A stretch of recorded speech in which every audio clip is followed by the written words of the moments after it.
Welcome to my YouTube channel. ये case study question है। The question is Reena,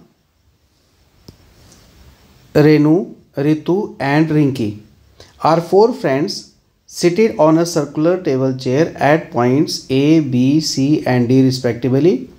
The space between them is not same, means A, B, C और D का जो space है वो same नहीं है. The distance between Rinki and Renu is the diameter of the circular table. B center O. तो A जो हमारे पास B और D जहाँ पे रेनू और रिंकी है वो डायमीटर बना हुआ है. Now based on this question, this statement, there are some questions. Questions हैं, if the distance between two consecutive friends is not equal, means इनके बीच में A B C D के बीच में distance equal नहीं है, and we join all A B C and D, then find the quadrilateral do we get. तो जो quadrilateral हमें बनेगी, if we join them A B C, अगर हम इनको ज्वाइन कर दें तो कौन सी क्वाड्रिलेटरल बनेगी. अब अगर आप देखें तो यहाँ पे दो ट्रायंगल बन रही है, एक डायगोनल से ऊपर है ए बी और डी, एक ये ट्रायंगल है और ये ट्रायंगल है सेमी सर्कल में. तो इसका मतलब जो एंगल ए होगा दैट विल बी 90 डिग्री. और सिमिलरली ये जो एंगल सी बनेगा ये भी एंगल इन सेमी सर्कल है, ये भी 90 डिग्री बनेगा. अब कोई भी क्वाड्रिलेटरल ऐसी नहीं है जिसके अपोजिट एंगल 90 डिग्री हो, जिनका अपोजिट एंगल का सम 180 होता है. तो कोई पर्टिकुलर टाइप नहीं बनती, सिर्फ एक ही बनती है जो है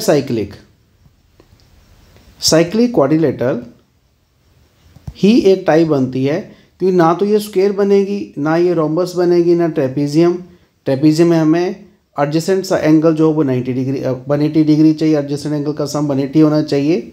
तो सिर्फ ये साइक्लिक क्वाड्रिलेटरल बनेगी. तो इसका जो आंसर है वो इसका आंसर रहेगा कि ये साइक्लिक क्वाड्रिलेटरल बनेगी. नाउ सेकंड है, what is the largest angle of the triangle form by Reena, Rinki and Renu. तो रीना, रिंकी एंड रेनू जो है वो ट्रायंगल बना रहे हैं ए बी डी, ये ट्रायंगल बन रही है. तो इस ट्रायंगल में जो लार्जेस्ट एंगल है, देखिए अगर आप देखें तो ये एक्यूट एंगल है, ये भी एक्यूट एंगल है, तो 90 डिग्री लार्जेस्ट एंगल है. तो इसका आंसर रहेगा 90 degree is the largest angle formed hair.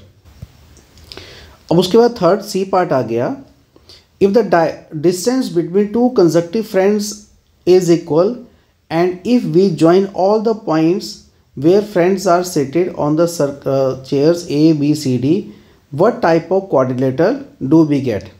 Okay, तो अब ये कहते हैं कि डिस्टेंस बराबर आ गया, ये चारों distance A B C C D और ए डी. तो हमारे पास अगर ये सारे बराबर आ जाते हैं, A B equal to B C हो जाता है, जो इक्वल टू सी डी और इक्वल टू ए डी आ जाता है. तो ऐसी क्वाड्रिलेटरल जिसमें चारों साइड इक्वल हैं और एंगल 90 डिग्री हो जाता है. देखिए ये जो एंगल है, एंगल ए 90 डिग्री है, एंगल सी 90 डिग्री है, all sides are equal and any one angle, एक भी एंगल होगा तो काम चल जाएगा, लेकिन यहाँ तो दो एंगल 90 डिग्री हैं. तो ये जो बनेगी ये बनेगी स्क्वायर. तो इसका जो आंसर आएगा that will be a square, कि ये बनेगी स्क्वायर. तो quadrilateral formed is square. Now next है, if all the four friends make a cyclic square A B C D, what, देखो हमें उसी का आंसर जो सी पार्ट है उसका आंसर ये मिल गया कि साइक्लिक स्क्वायर बनेगी.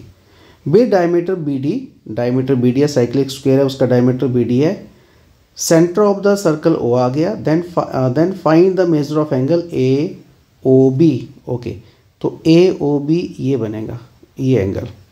अगर आप ये साइक्लिक है तो क्या होगा, ये ऐसे डायमीटर बनेगा. मैं इसको बनाता हूँ दोबारा.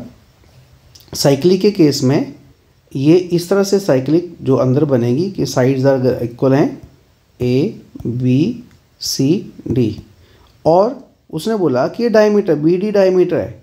अगर एक डायगोनल डायमीटर है तो दूसरा डायगोनल भी उसका डायमीटर ही होगा, और पॉइंट ऑफ जो सेंटर है वो इन दोनों डायगोनल का पॉइंट ऑफ कांटेक्ट बनेगा.